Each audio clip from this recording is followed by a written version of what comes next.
Bonjour à tous. Bonjour.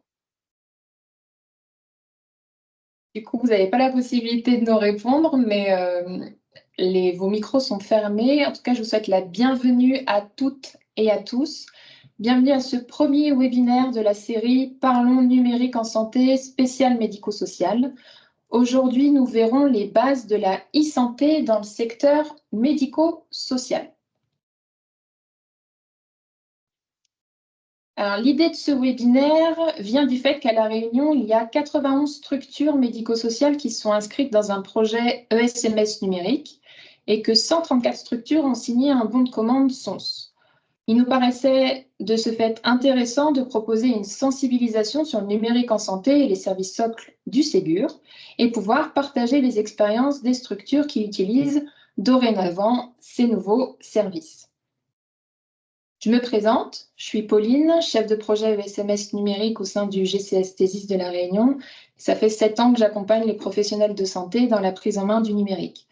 Je suis accompagnée aujourd'hui de Gopu et Stéphane. Gopu est chef de projet Ségur et INS et Stéphane, responsable de l'équipe médico-sociale au sein du GCS Thésis. Ce webinaire est enregistré, vos micros et vidéos sont désactivés. N'hésitez pas pour autant à noter vos questions dans la conversation. Nos experts, Gopu et Stéphane, y répondront tout au long de cette présentation et également à la fin de ce temps de présentation s'il nous reste un petit peu de temps. Donc, nous verrons aujourd'hui les notions de base de la e-santé dans le secteur médico-social. Puis, il sera question de réaliser un quiz pour tester vos connaissances. Et enfin, nos experts répondront à vos questions. Ça va passer vite, on n'aura pas le temps de tout voir. C'est pourquoi nous vous proposons 4 autres épisodes pour aborder plus en détail les sujets qu'on va voir aujourd'hui ensemble. Allez, c'est parti. Promis, ça fera pas mal. Créé en 2002, déjà, le GCS, qui sommes-nous? On a été créé en 2002, on est une organisation à but non lucratif, détenue et gouvernée par les acteurs de santé. On appuie pour co-construire des projets numériques dans le domaine de la santé. On aide à la mise en place de la stratégie du numérique en santé sur le territoire selon les grands axes décidés par l'ARS qui finance nos projets. Nous sommes le GRAD Océan Indien. GRAD, ça veut dire Groupement Régional d'Appui au Développement de la e-santé. Il y en a un par région.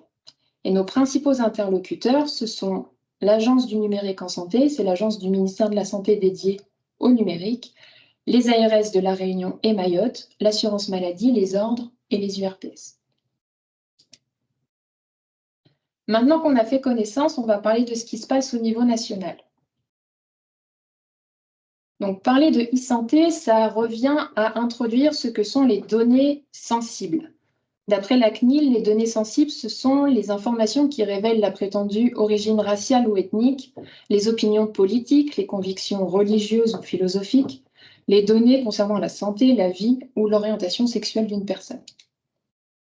Maintenant que je vous ai expliqué ce qu'est une donnée sensible, à votre avis, qu'est-ce qui place les données de santé à part des autres données sensibles? Qu'est-ce qui les rend si particulières? 3 choix possibles. A, elles ne sont pas plus particulières que les autres données sensibles. B, partagées avec les bonnes personnes, elles peuvent vous sauver la vie. Ou C, la réponse C. Je vous laisse un petit temps de réflexion. En effet, la bonne réponse, c'est la réponse B. À la différence des autres données sensibles, leur partage sauve des vies. C'est cette particularité qui place les données de santé à part. Parce que pour bien soigner ou pour bien prendre en charge, nous devons trouver le moyen de les communiquer aux bonnes personnes tout en les protégeant au maximum. Assurer cet équilibre, c'est l'enjeu central de la e-santé. Pour cela, l'État et les professionnels de santé ont créé un espace de confiance au sein duquel peuvent avoir lieu des échanges sécurisés. Vous allez me dire, au fond, c'est quoi un échange sécurisé? Donc, d'après vous, quelles sont ces 3 conditions, les 3 conditions qu'il faut réunir pour qu'un échange de données de santé soit sécurisé? Eh bien, la première chose à avoir, c'est qu'un usager soit bien identifié pour s'assurer que les professionnels entre eux parlent bien de la même personne, mais aussi de la bonne personne. 2, qu'un professionnel de santé authentifié. Ça permet du coup de garantir que seul un professionnel de la santé reconnu puisse accéder à des données de santé. Et enfin, la troisième condition, c'est un canal de communication sécurisé, séparé de l'Internet dit normal et protégé des regards curieux et indésirables. Symbolisé sur cette représentation par la zone orange, c'est l'espace de confiance. On peut le comparer à une forteresse. Dans le cadre de cette présentation, ce qu'il faut retenir, c'est qu'à l'intérieur de cette forteresse, on retrouve un ensemble de services en ligne, dont la boîte mail sécurisée, qu'on appelle la MS Santé, pour échanger des mails entre professionnels et avec l'usager ou sa famille. C'est-à-dire que ni les banques, ni les assurances, ou encore moins votre voisine, peuvent accéder à ces données, puisqu'elles sont protégées par cet espace de confiance réservé aux professionnels de santé. Pour mettre en place tout ça, il existe une stratégie nationale qui permet de répondre à la question du partage et de la protection des données de santé entre professionnels et avec l'usager selon 3 grands axes. Le premier, c'est l'identification de l'usager grâce à son identité nationale de santé. Le deuxième axe, c'est l'authentification sécurisée, simple et rapide du professionnel de santé grâce à ProSanté Connect. Et enfin, la sécurisation des canaux de communication avec l'AMS Santé et Mon Espace Santé, qui est accessible depuis janvier 2022 et activable par tous les citoyens français. Parlons maintenant d'exemples concrets. L'identification des usagers. Voici une situation que vous avez peut-être déjà rencontrée et qui peut faire penser au jeu des 7 différences. En voulant consulter le dossier d'un usager, vous découvrirez plusieurs identités similaires, sans savoir laquelle choisir, et vous vous rendez compte que certaines informations sont manquantes, voire perdues, d'un dossier à l'autre. Ici, on prend le cas de Madame Payette, connue sous autant d'identités différentes que de professionnels de santé qu'elle a consultés. Au-delà de ces différentes identités, se pose la problématique des antécédents de Madame Payette, qui sont difficiles à retrouver parce que les informations ne sont pas rassemblées dans un seul et même dossier, ce qui peut porter atteinte à sa bonne prise en charge. Pour répondre à cette problématique, l'INS, l'Identité nationale de santé, a été mise en place. Il s'agit de la déployer depuis le 1er janvier 2021 au niveau national. C'est une obligation réglementaire. Pour toute donnée de santé, elle doit être rattachée à une INS pour être échangée et partagée. Ici, l'INS de Madame Payette est composée de son numéro de sécurité sociale unique et de ses 5 traits d'identité, à savoir son nom de naissance, ses prénoms de naissance, son sexe, sa date et lieu de naissance. Grosso modo, pour pouvoir utiliser l'identité nationale de santé, il faut avoir un logiciel informatique pour les dossiers des usagers qui soit INS compatible et pouvoir contrôler l'identité de l'usager lors de son admission avec une pièce d'identité pour faire la correspondance entre son identité et son INS. Et la carte vitale dans tout ça. La carte vitale, elle comporte des informations de l'identité, mais elles sont reconnues comme non fiables. Ce sont des éléments déclarés par l'usager lui-même, souvent incomplets, et la photo d'identité n'est généralement pas de bonne qualité. Pour créer l'identité de l'usager dans son dossier informatisé, il faut donc se baser sur sa carte d'identité ou le livret de famille pour les mineurs. L'identification des professionnels. Comme pour les usagers, l'État a mis en place un moyen unique pour l'identification des professionnels de la santé et du médico-social. Il s'agit du RPPS, pour Répertoire partagé des professionnels de santé, et plus pour signaler qu'il s'étend désormais à de nouveaux professionnels.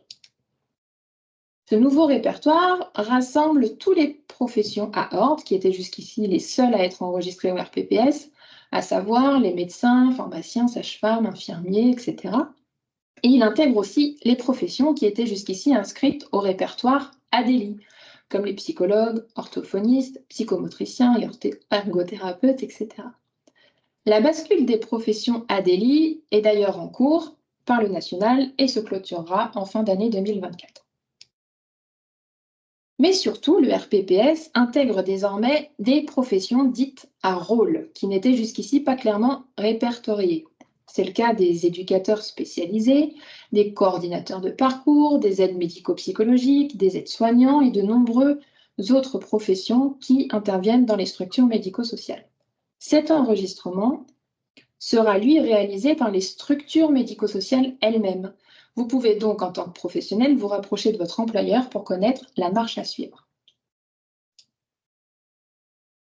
Le RPPS+ permet à tous les acteurs de la santé de disposer d'un numéro d'identification unique qui les suit tout au long de leur carrière professionnelle. Grâce à cette identification, le professionnel peut disposer d'une ICPS, une carte d'identification numérique. Mais pourquoi est-ce que c'est important? Grâce à votre ICPS, en tant que professionnel de santé, vous pouvez vous authentifier de façon fiable et rapide à toute une gamme de services contenus dans la forteresse qu'on a vu tout à l'heure des données de santé. Pour cela, grâce à votre carte ICPS, qui est matérialisée sous forme d'application mobile, vous pouvez accéder au portail d'authentification ProSanté Connect. Une fois authentifié, vous entrez dans l'espace de confiance et vous pouvez échanger des données de santé de façon sécurisée avec l'usager ou entre professionnels. Troisièmement, le canal de communication sécurisé. Prenons le cas d'un envoi de mail sécurisé entre un professionnel de santé et un usager. Nous verrons ensuite l'exemple d'un envoi de mail entre deux professionnels. Déjà, il est important de savoir qu'un usager ne peut pas initier une conversation avec un professionnel. Seul le professionnel peut initier un échange avec un usager et le clôturer. Pour envoyer un mail sécurisé à un usager, vous vous connectez à votre MS Santé en vous authentifiant via ProSanté Connect. L'usager peut consulter votre mail sécurisé en se connectant à son espace santé. Vous pouvez aussi très bien utiliser votre boîte mail sécurisée pour communiquer avec un autre professionnel, quel que soit son secteur d'activité, qu'il soit libéral ou salarié, qu'il exerce en structure sanitaire ou médico-sociale. Il existe un annuaire des adresses MS Santé où vous pourrez retrouver votre interlocuteur. Pour accéder à votre mail, ce professionnel doit se connecter de son côté à sa boîte mail sécurisée en s'authentifiant via ProSanté Connect. Et grâce à l'intégration de tous ces services au sein de votre logiciel dossier usager informatisé, vous pourrez effectuer toutes ces actions directement depuis votre logiciel métier, échanger avec d'autres professionnels via MS Santé, déposer et consulter des documents dans le DMP de l'usager ou échanger directement avec l'usager ou son représentant légal via MS Santé. Quels sont les usages à La Réunion? À La Réunion, si on se base sur les chiffres de février 2024, aujourd'hui, il y a 336 professionnels du médico-social qui ont été identifiés dans le répertoire partagé des professionnels de santé. Cela place La Réunion au 5e rang national. Pour les échanges via messagerie de santé sécurisée, au global, à La Réunion, il y a plus de 130 000 messages qui ont été émis en février 2024. Cela concerne principalement les hôpitaux, les cabinets de radiologie et les laboratoires d'analyse médicale qui transmettent leurs comptes rendus aux professionnels destinataires. Enfin, en février 2024, il y a plus de 307 000 documents qui ont alimenté le DMP d'un usager.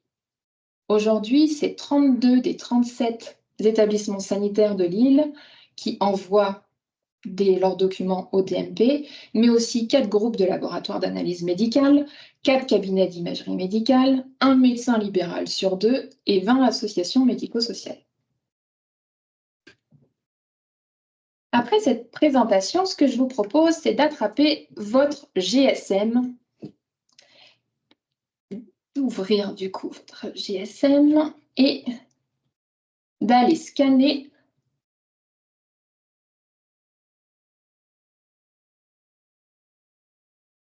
ce code barre, ce qui va vous permettre d'accéder au questionnaire et de pouvoir du coup répondre aux questions. Donc je vous laisse scanner avec votre téléphone ce petit code barre et je vous vois arriver. Vous avez mis vos logins et on va pouvoir du coup commencer. Je vous laisse quelques minutes.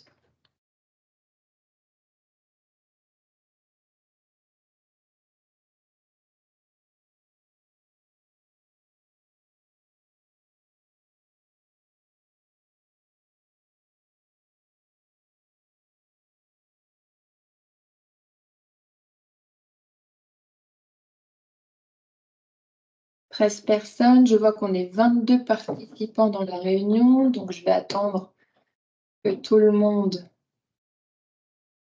dégaine son GSM et puisse scanner.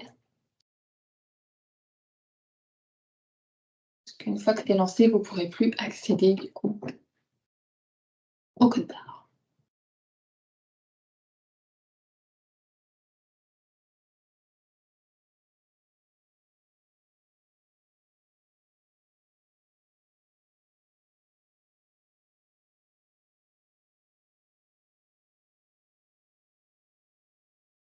Ok, si c'est bon pour tout le monde, on va commencer. Attention, c'est parti. Bonne chance à tous.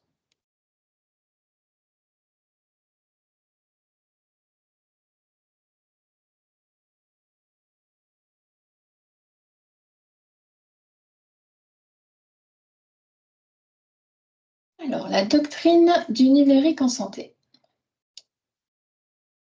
Première question. Réponse à choix multiples. Les fondations de la maison de la doctrine du numérique en santé reposent sur quels piliers?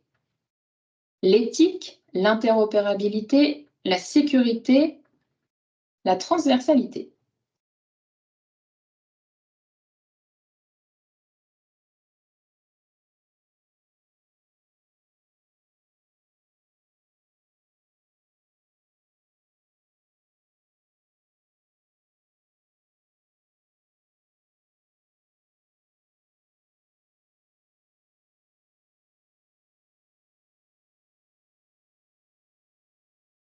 Donc, les fondations de la maison de la doctrine du numérique en santé reposent sur 3 piliers, l'éthique, la sécurité et l'interopérabilité. Félicitations. Vous voyez, il y a un tableau des scores. Bravo à Loïc, Mathias, Bruno. Pour les autres, on lâche rien. Il y a d'autres questions qui arrivent.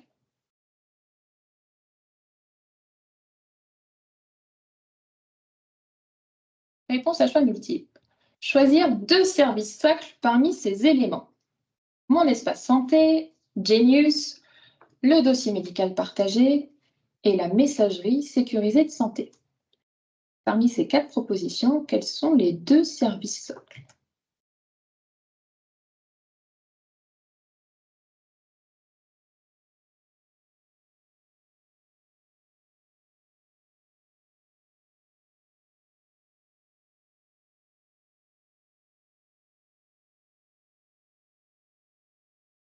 Les 2 services socles étaient le dossier médical partagé et la messagerie sécurisée de santé.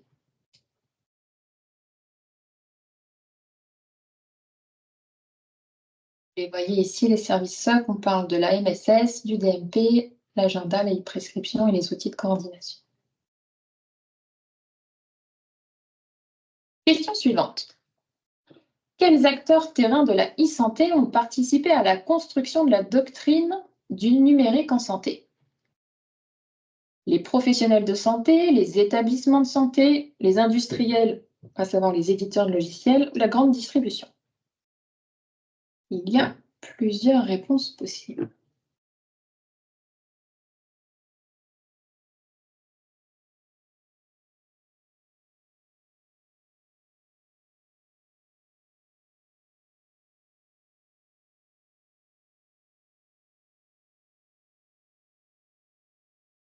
Il y avait 3 bonnes réponses. La grande distribution n'a pas été entendu sur cette question de construction de la doctrine numérique en santé.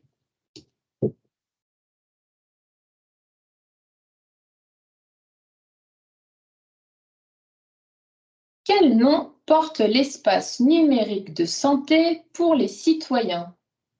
Mon bouquet de services citoyens, mon carnet de santé numérique, lien Run ou mon espace santé? Bizarrement, ça allait très très vite sur cette question.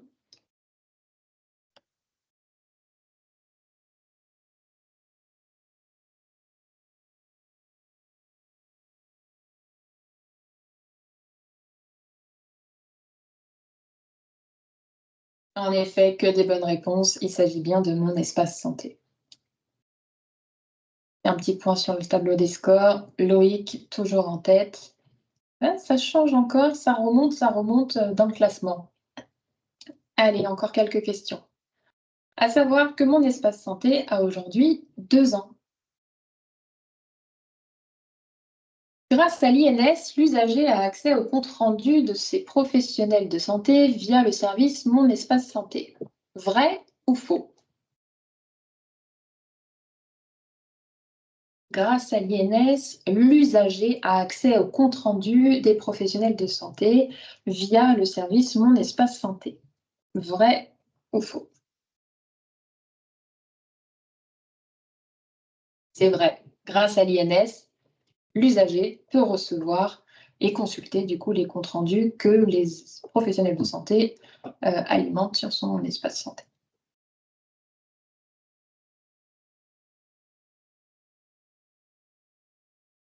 Nouvelle question. Depuis 2022, la création du DNP est-elle liée à la création de mon espace santé? Depuis 2022, la création du DNP est-elle liée à la création de mon espace santé? Oui ou non? Est-ce qu'il y a une corrélation entre la création du DNP et la création de son espace? Oui, un DNP créé, c'est en fait un espace santé qui est ouvert.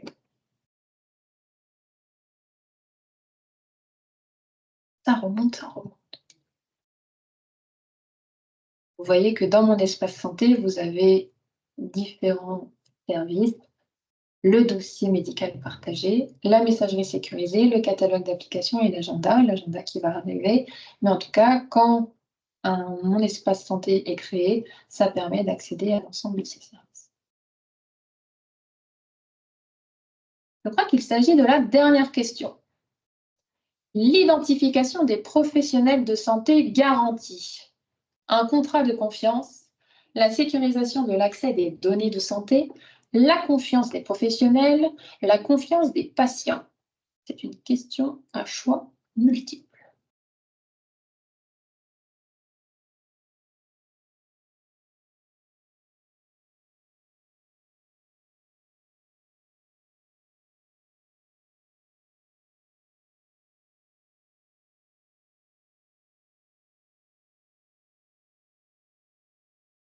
Donc le contrat de confiance, c'est Darty. Et les deux autres, il s'agit bien d'avoir une confiance des professionnels, confiance des usagers et de pouvoir du coup échanger des informations. Donc on voit maintenant les podiums, Lilou en troisième position, VH en deuxième et la première place revient à Loïc qui ne l'a pas lâché du début à la fin. Félicitations les finalistes APV et Alice. Félicitations à vous. Alors du coup, on va revenir sur la présentation. Il est temps de passer aux questions. Il me semble qu'il n'y a pas de questions dans la conversation ni dans l'onglet questions-réponses. Si vous avez des questions, je vous laisse du coup les poser via l'onglet questions-réponses. Ça nous permettra de pouvoir les lire et nos experts de pouvoir y répondre.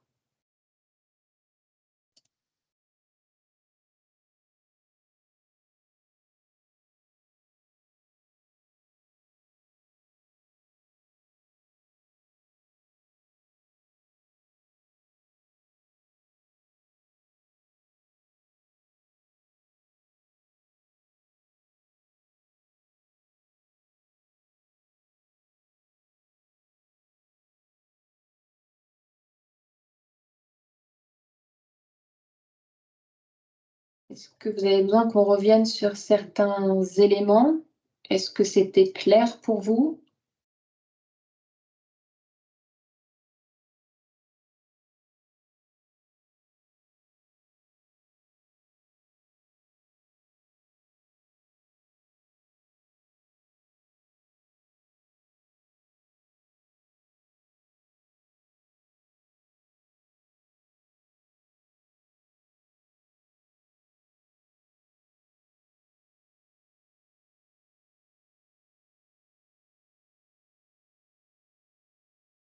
Il n'y a pas de questions? Je vois rien bouger au niveau du questions-réponses.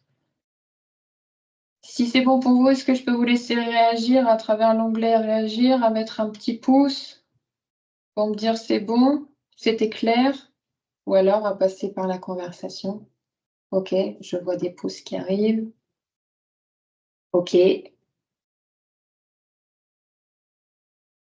ok. Bon, bah, s'il n'y a pas de questions,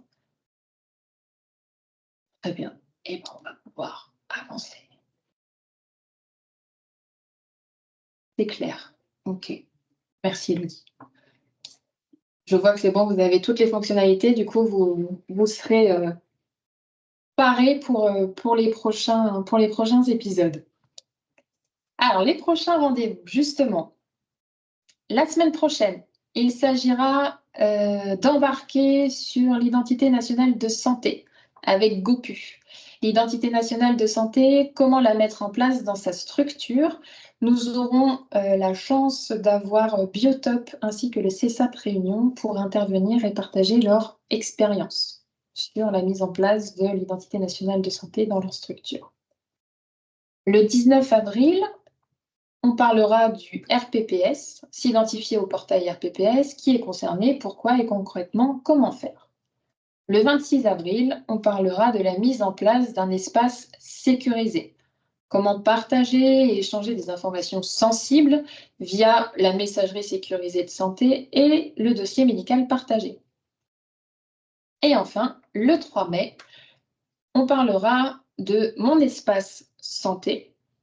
Quelles sont les fonctionnalités? Où en est le déploiement à La Réunion et les différentes actions qui sont possibles en structure médico-sociale?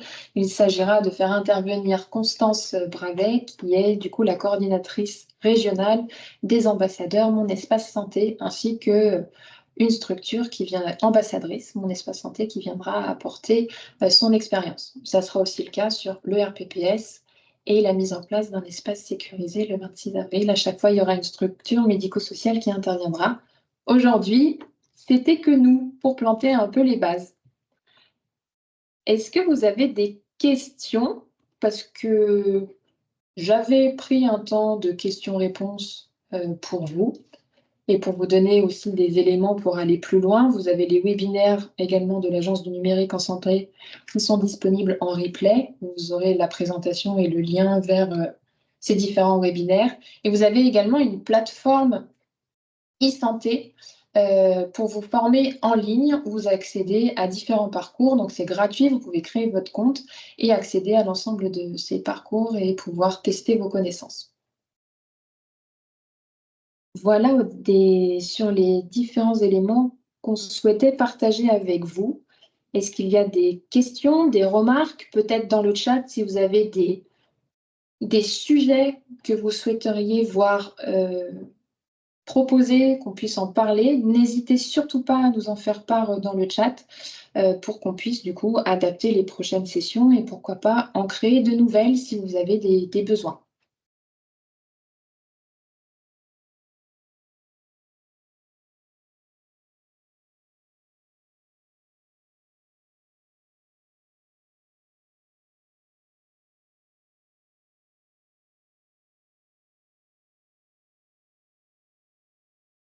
Si vous avez des idées ou des questions, n'hésitez pas à les mettre dans le chat. Nous, ça nous intéresse et on pourra du coup en parler la prochaine fois. Vous n'avez pas parlé du DLU. En effet, on n'a pas cité l'ensemble des documents qui sont aujourd'hui transmis sur mon espace santé. Ça sera l'occasion d'en parler sur le webinaire dédié un peu plus à l'usage de la messagerie de santé sécurisée et de mon espace santé. Ne vous inquiétez pas, Cynthia, on en parlera.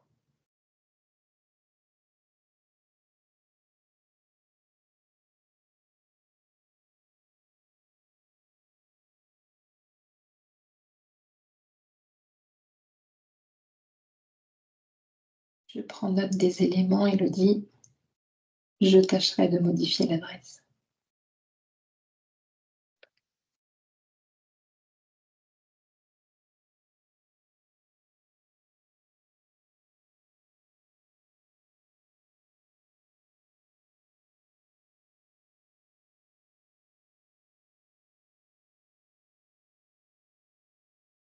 Est-ce que vous avez des questions? Sinon, je ne vais pas vous garder plus longtemps. N'hésitez pas à intervenir dans l'onglet questions-réponses.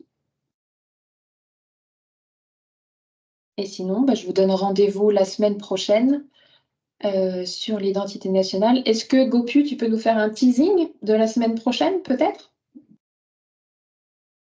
Bien sûr, un teasing. Eh bien, la semaine prochaine, on va parler des enjeux de l'INS. Voilà, quels sont les impacts, dans la mise en œuvre dans une structure, un petit peu voilà, à quoi ça sert concrètement, comment ça fonctionne, la procédure, est-ce que c'est facile ou pas? Utiliser, vous aurez la réponse la semaine prochaine et ce sera aussi l'occasion d'écouter, 2 retours d'expérience de structures qui ont mis en place l'INS et puis ce sera l'occasion de me poser des questions, à ce sujet. Très bien. Eh ben, merci beaucoup, Gopu, pour ce teasing. Je vous enverrai du coup la présentation avec le lien pour nous rejoindre la semaine prochaine. En attendant, je vous souhaite une très bonne fin de journée, un bon week-end pascal et à très bientôt. Merci beaucoup.